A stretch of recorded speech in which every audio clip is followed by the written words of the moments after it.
Hello दोस्तों, मेरा नाम है सुभाशीष और स्वागत है आप सबको मेरा यूट्यूब चैनल सुभाशीष बी पे।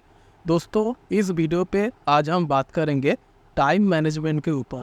तो क्या क्या हम सीखेंगे, जाइए जान लेते हैं। पहला हम सीखेंगे what is time management.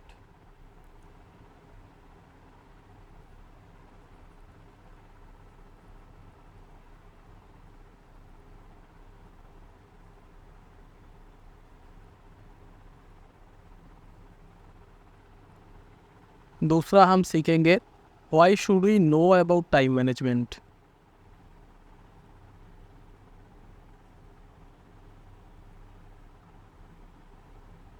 I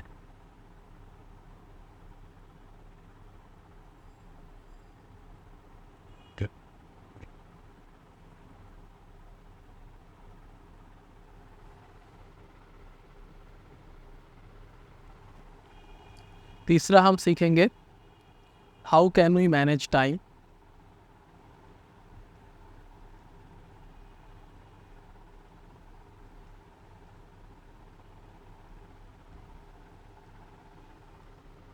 और चौथा हम सीखेंगे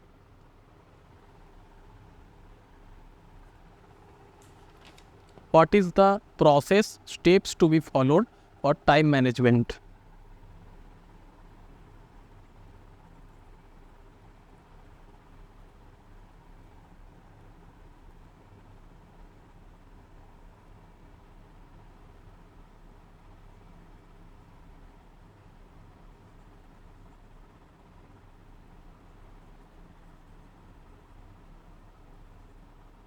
holiday or in on after that. And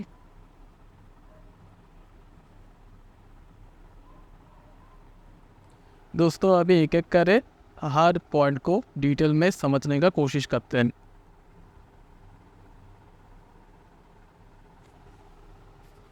तो पहला हम बात करेंगे what is time management.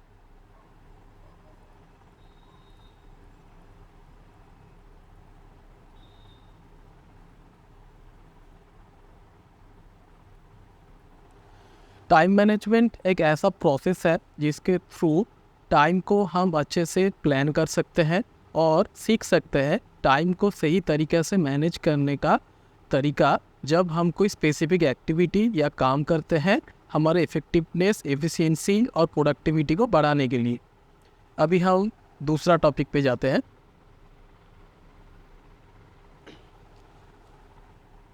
Why should we know about time management.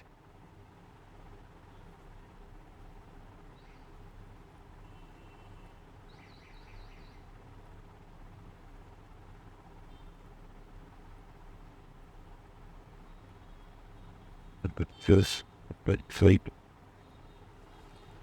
Time को अगर आप अच्छे से मैनेज कर पाएंगे तो आप प्रोक्रास्टिनेशन को अवॉइड कर सकते हैं और ज़्यादा प्रोडक्टिव बन सकते हैं।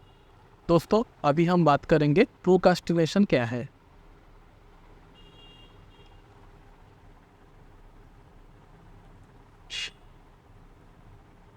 What is procrastination.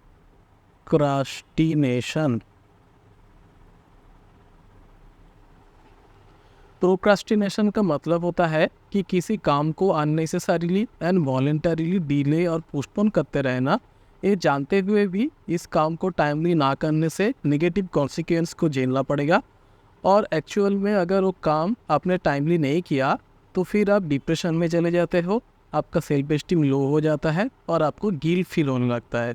तो प्रोक्रास्टिनेशन एक बुरी आदत है, इसको हमको अवॉइड करना ही चाहिए। अभी हम चौथा टॉपिक पे आते हैं, how can we manage time.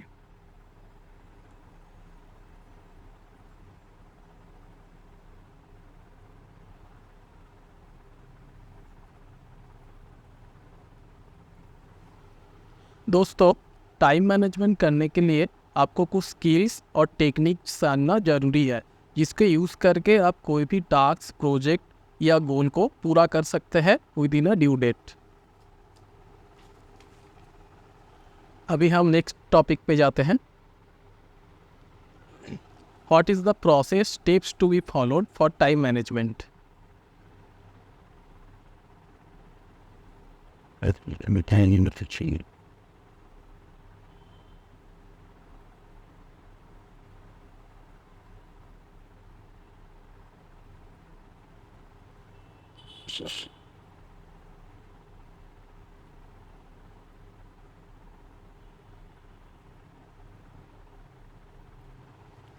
दोस्तों, पहला चीज़ है सेटिंग प्रायोरिटीज एंड गोल्स।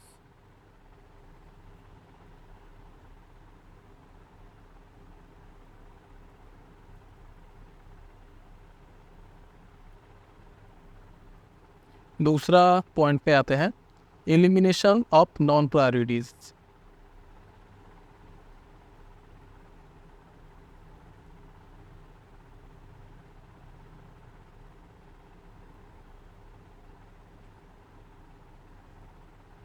तीसरा पॉइंट है GTD, गेटिंग थिंग्स डन।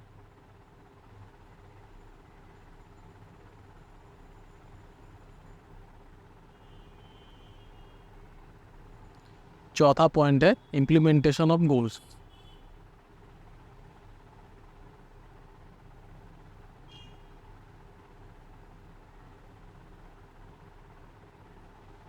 दोस्तों, अभी हम हर एक प्रोसेस को डिटेल में एक्सप्लेन करेंगे। Well, Captain, the police.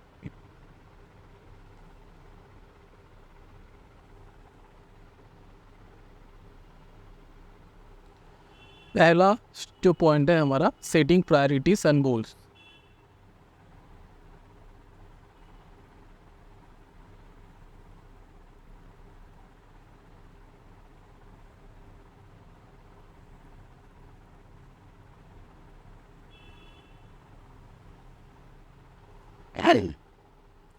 कोई भी काम शुरू करने से पहले 3 चीज़ कीजिए। Number 1, rank priority of task.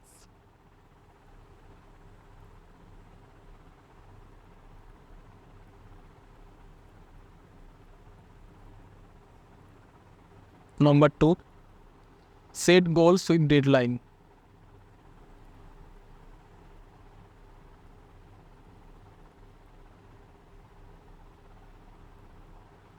Number 3, work in priority order to prioritize goals.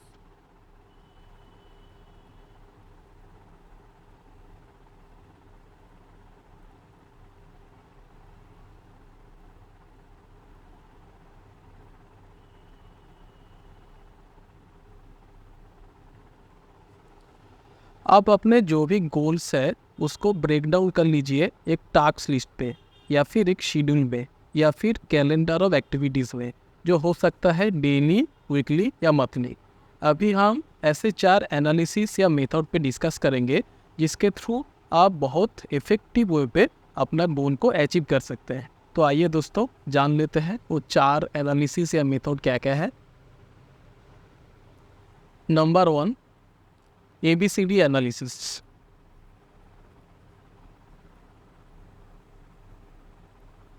Number 2, Pareto analysis.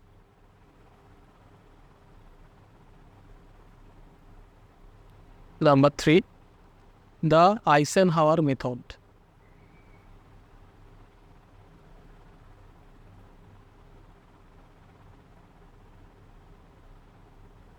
Number 4, POSEC method.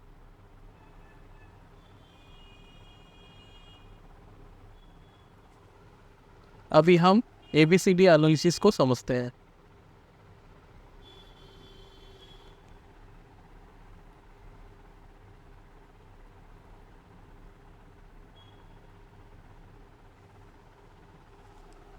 ये एक ऐसा टेक्निक है जिसके थ्रू आप एक लार्ज डेटा को कैटेगराइज करके कुछ ग्रुप्स पे डिवाइड कर सकते हैं, like A, B, C and D। अभी समझते हैं इन सब का मतलब क्या होता है। ए इंडिकेट करता है वो काम जो अर्जेंट है और इम्पोर्टेंट है।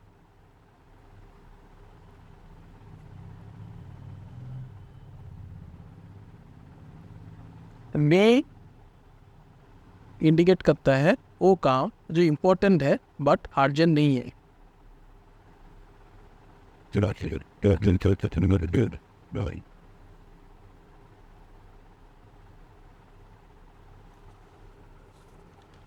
सी इंडिकेट करता है वो काम जो अनइम्पॉर्टेंट है बट अर्जेंट है।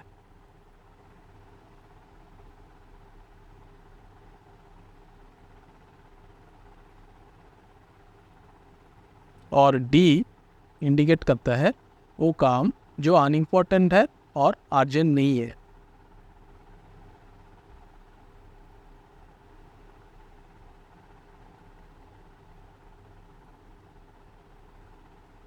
अच्छा, ऐसे ही हर ग्रुप को आप अपने काम के प्रायोरिटी के हिसाब से रैंक ऑर्डर कीजिए।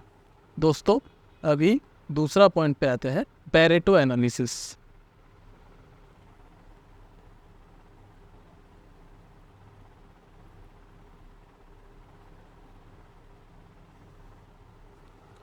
पेरेटो एनालिसिस जब प्रोडक्टिविटी में अप्लाई होता है, इसका मतलब होता है कि 80% रिजल्ट को अचीव किया जा सकता है 20% काम करके। 80% result can be achieved by doing 20% work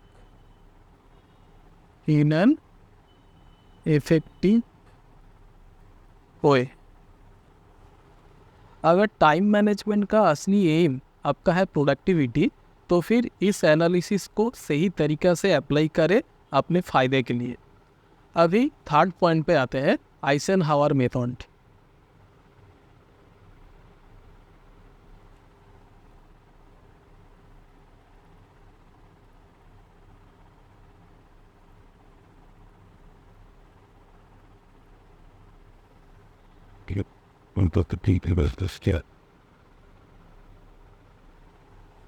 दोस्तों, आइजनहावर मेथड को एक्सप्लेन करने से पहले मैं एक डायग्राम ड्रॉ करता हूँ, उसके बाद मैं आप लोगों को डिटेल में एक्सप्लेन करता हूँ, तो बने रहिए मेरे साथ।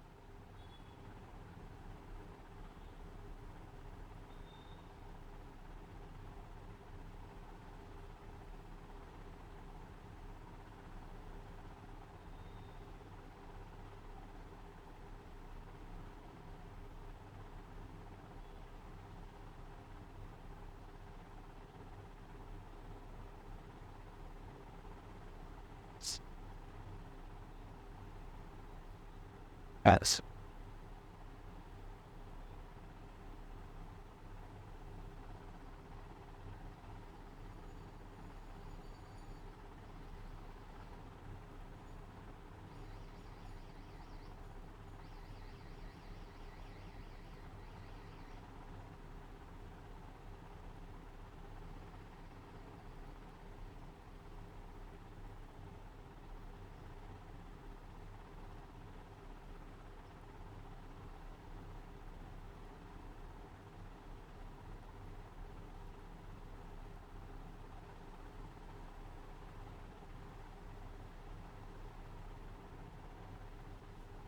दोस्तों, इस डायग्राम का नाम है आइजनहावर बॉक्स, या फिर आइजनहावर डिसीजन मैट्रिक्स, या फिर आइजनहावर मैट्रिक्स।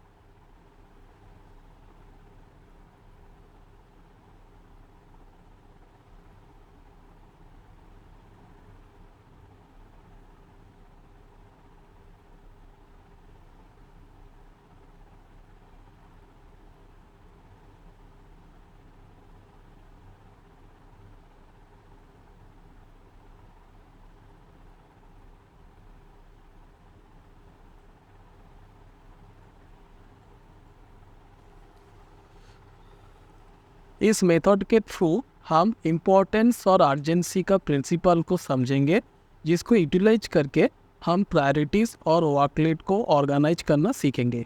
यहाँ पे काम को इवैल्यूएट किया गया है एक क्राइटेरिया के हिसाब से, like important, unimportant and urgent, not urgent, और उसके बाद अकॉर्डिंग क्वाड्रेंट पे उसको प्लेस कर दिया गया एज पर द बॉक्स। आइए अभी समझते हैं किस काम को किस क्वाड्रेंट पे प्लेस करना चाहिए। दोस्तों, पहला क्वाड्रेंट पे आते हैं, जो काम इम्पोर्टेंट है उसके साथ साथ अर्जेंट भी है, उसको इमीडिएटली कीजिए, डू इमीडिएटली।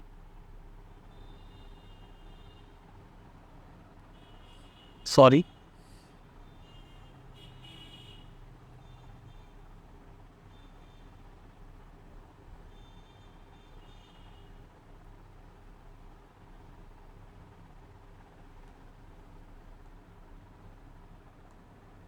दोस्तों ऑलराइट,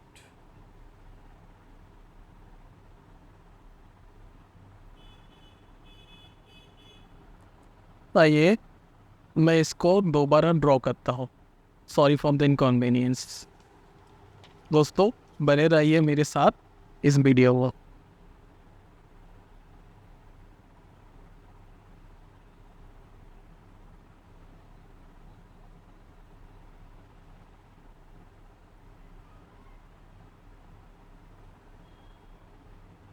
दोस्तों अभी मैं वो डायग्राम ड्रॉ कर रहा हूँ।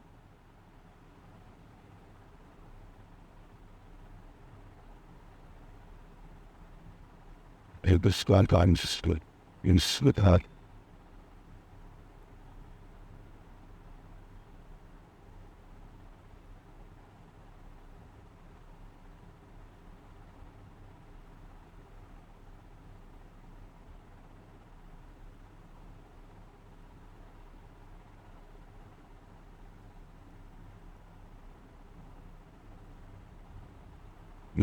You are in a blind, you can carry.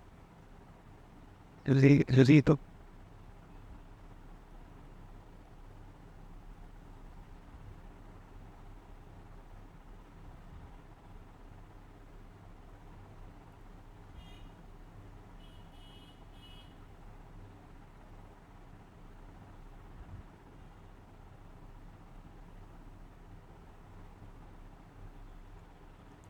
दोस्तों जैसे कि मैंने बोला था, इस डायग्राम को बोलता है आइसेनहावर बॉक्स या फिर आइसेनहावर डिसीजन मैट्रिक्स या फिर आइसेनहावर मैट्रिक्स।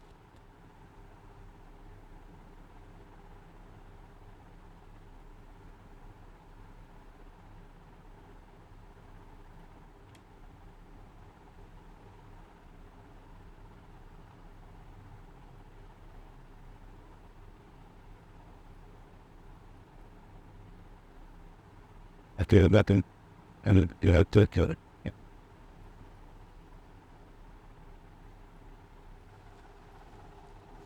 इस मेथड के थ्रू हम इम्पोर्टेंस और अर्जेंसी का प्रिंसिपल को समझेंगे, जिसको यूटिलाइज करके हम प्रायोरिटीज़ और वर्कलोड को ऑर्गेनाइज करना सीखेंगे। यहाँ पे काम को इवैल्यूएट किया गया है एक क्राइटेरिया के हिसाब से, like important, unimportant and urgent, not urgent, और उसके बाद अकॉर्डिंग क्वाड्रेंट पे उसको प्लेस कर दिया गया है एज पर द बॉक्स। आइए अभी समझते हैं कि इस काम को किस क्वाड्रेंट पे प्लेस करना चाहिए। दोस्तों अगर आप पहला क्वाड्रेंट को देखोगे तो पहला क्वाड्रेंट पे क्या है, जो काम इम्पॉर्टेंट है और उसके साथ साथ अर्जेंट भी है, तो इस काम को इमीडिएटली कीजिए एंड पर्सनली कीजिए, डू इमीडिएटली एंड पर्सनली। उसके बाद दूसरा क्वाड्रेंट पे क्या आ रहा है, जो काम इम्पॉर्टेंट है बट अर्जेंट नहीं है, उसको आप क्या कर सकते हैं, task get an end date, उसको एंड डेट दे दीजिए एंड डू पर्सनली, उसको पर्सनली कीजिए। नंबर 3 क्वाड्रेंट पे क्या आ रहा है, जो काम अर्जेंट है बट इम्पॉर्टेंट नहीं है, तो इस काम को डेलीगेट कर दीजिए, डेलीगेट टू अदर। चौथा क्वाड्रेंट पे क्या है, जो काम अर्जेंट भी नहीं है और इम्पॉर्टेंट भी नहीं है, तो इस काम को ड्रॉप कर दीजिए। तो आइसेनहावर मेथड को मैं आप लोगों को डिटेल में समझा दिया। अभी हम चौथा टॉपिक पे आते हैं, पोसेक मेथड।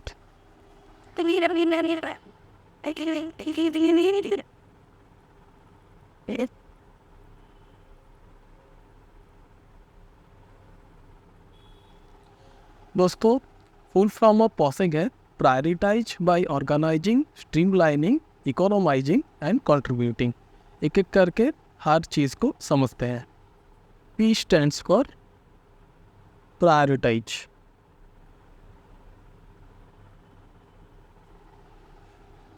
अपना टाइम को प्रायोरिटाइज कीजिए और अपना लाइफ को डिफाइन कीजिए बाय गोल्स.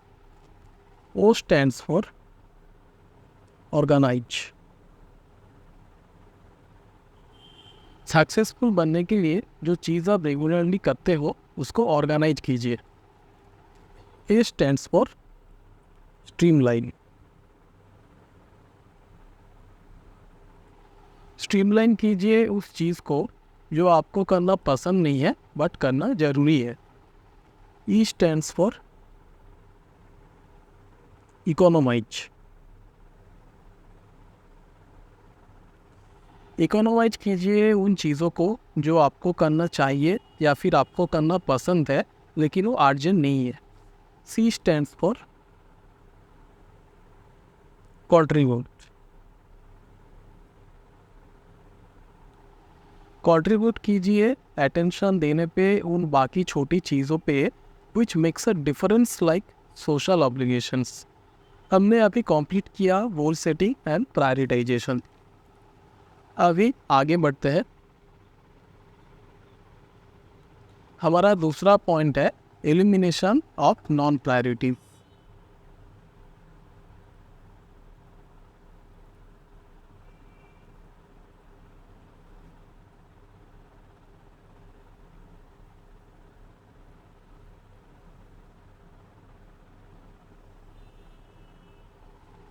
एलिमिनेट कीजिए उन कामों को जो आपको कुछ वैल्यू प्रोवाइड नहीं करता.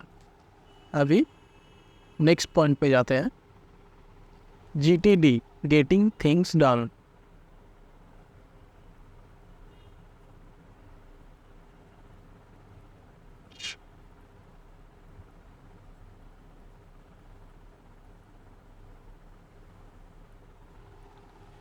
इस मेथड का बेसिक आइडिया है हर स्मॉल टास्क को इमीडिएटली फिनिश कीजिए और बिग टास्क को डिवाइड कर लीजिए स्मॉलर टास्क पे अभी कंप्लीट करने के लिए. इसका रीज़न है इंफॉर्मेशन ओवरलोड और ब्रेन फीज को अवॉइड करना उस टाइम पे जब आपके पास बहुत ज़्यादा टास्क हो, जिसके थ्रू आप जल्दी से जल्दी अपना टास्क और आइडियाज़ को ऑर्गेनाइज कर पाओगे प्रॉपर तरीके से. अभी नेक्स्ट टॉपिक पे आते हैं. Implementation of goals.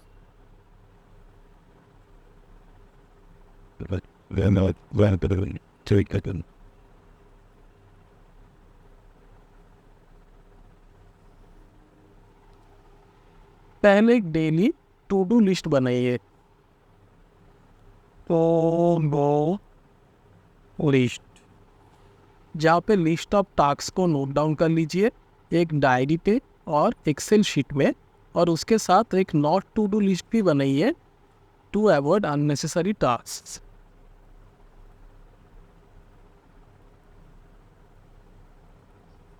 दोनों चीज़ करना ज़रूरी है. अभी जब एक टास्क आप कंप्लीट करोगे from the two do list तो वो टास्क को क्रॉस ऑफ कर दो. Cross of. और नेक्स्ट टास्क पे फोकस करना शुरू कर. Focus on next task. दोस्तों, आज जो कुछ भी मैंने डिस्कस किया वो सब स्टेप्स आप अगर फॉलो करना शुरू करते हैं तो ग्रेजुअली आप टाइम के ऊपर एक अच्छा कंट्रोल पा सकते हैं और टाइम को सही तरीके से मैनेज कर सकते हैं ज़्यादा प्रोडक्टिव बनने के लिए. दोस्तों, वीडियो पसंद आया तो वीडियो को लाइक और शेयर करना, एंड चैनल पे पहली बार आए हैं तो सब्सक्राइब कीजिए और सब्सक्राइब बटन पे क्लिक कर दीजिए. आज के लिए इतना ही. फिर मिलते हैं एक नया वीडियो के साथ. Thank you.